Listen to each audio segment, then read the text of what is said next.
At least 65 people have been injured in a drone strike on northern Israel. Hezbollah has described launching a swarm of attack drones on a military training camp in Binyamina just south of here. It appears that many of the injured people were in a communal canteen when it was struck. Hezbollah said its attack was in response for Israeli strikes inside Lebanon. Let's get the latest on this developing story tonight. Our correspondent Anna Foster is in Beirut. Tell us more about what we think has happened here. Anna, well, Jan, what we're seeing on social media tonight is pictures of what you say appears to be a dining hall at a military facility with a huge hole torn in the roof, with chairs overturned and spread around the floor. This appears to be a significant attack by Hezbollah on a military installation inside northern Israel. Now, our volunteer paramedics rescuers say that around 65 people have been taken to hospital, some of them critically injured, some of them more likely so. Of course, the question is how Hezbollah managed to evade Israel's very sophisticated missile defense system with this drone attack. Hezbollah are firing several hundred missiles and rockets still every day into northern Israel. Most of them were picked up, this one wasn't, so questions will be asked about how it's managed to get through. And here in Lebanon today as well, fierce fighting has continued. The Lebanese health ministry say that 51 people have been killed today, nearly 200 injured as those fierce Israeli airstrikes continue in the south of Lebanon. Chain Anna, thank you so much. Anna Foster there with the very latest in Beirut. Will those attacks come at the end of a day of heightened tension in southern Lebanon with the UN peacekeeping mission? They're insisting that its flags will continue to fly despite Benjamin Netanyahu telling it to get its troops out of the area while his ISI forces fight Hezbollah. The UN accused Israel of forcibly entering one of its bases in the south, breaking down the main gate. Israel says it was trying to rescue wounded soldiers. About 10,000 peacekeepers from 50 countries are stationed in Lebanon since 1978. They've patrolled the area between the Lani River and the UN-recognized boundary known as the Blue Line. In recent days, a number of these uniformed peacekeeping troops have been injured in military action. Israel has admitted responsibility for firing towards outposts in some cases, and Israeli tanks today entered the UN base in Ramia. As our correspondent Hugo reports now from Beirut, they are deployed to keep the peace in southern Lebanon, but there's no peace left to keep now. They're caught up in this war today. Peacekeepers came under Israeli attack again earlier this year. We joined them on a patrol along the border when they were still able to leave their bases. Israel's war against Hezbollah is expanding and even peacekeepers are not safer.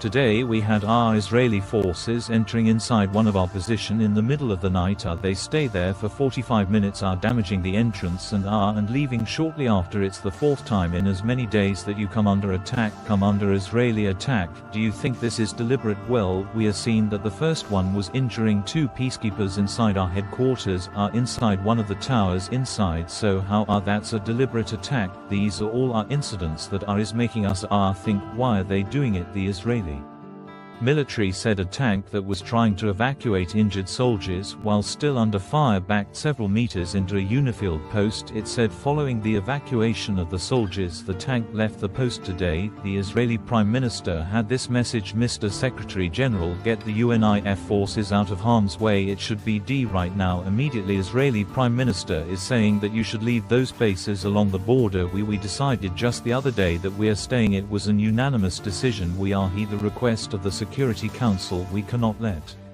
one member state decide the fate of an international organization of a peacekeeping missions that is there because of the will of the international community. Israel says it's targeting Hezbollah in Lebanon, but the entire country is under attack, even the UN. Hugo, BBC News, Beirut. Well, Israel's offensive continues in Gaza. Its forces have struck what they say are Hamas targets in the north. Sources inside Gaza say 5 children were killed in the Ashati region. They say the children were playing near a cafe when they were killed in a drone strike. Israel hasn't commented. Let's get the thoughts tonight are of our chief international correspondent Lyse Doucet, who is in Jerusalem. Lyse, first of all, the situation there in northern Gaza, that the strikes appear to continue there. Yes, those tragic images emerging from Gaza tonight, the shrouds of young Gazan boys, teenage boys who were just playing football, and there's a cruel twist. One family who lost 2 sons said they had just fled their home in another area of northern Gaza in Jabalia because the Israeli army said they had to move somewhere safer, and it has this cruel twist has just underlined again what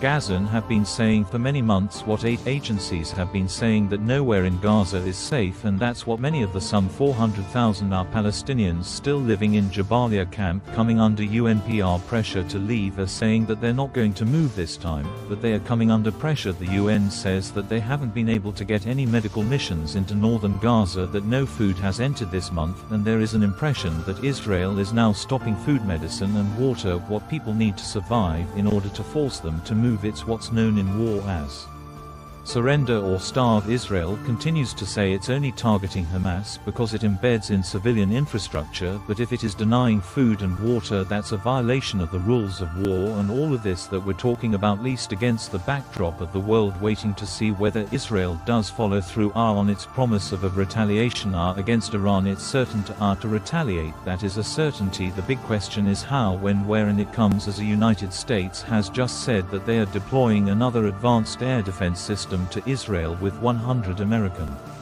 soldiers. That will be the first time that this system is deployed on the ground, and that those proverbial boots on the ground seem to also send a signal to Iran that don't you better think twice if you then retaliate after Israel's response. Now, the first time there was a tit-for-tat in April, Israel took 6 days before it replied. This time it's been 2 weeks, and that's because Israel's strikes are certain to be far more significant and far more consequential.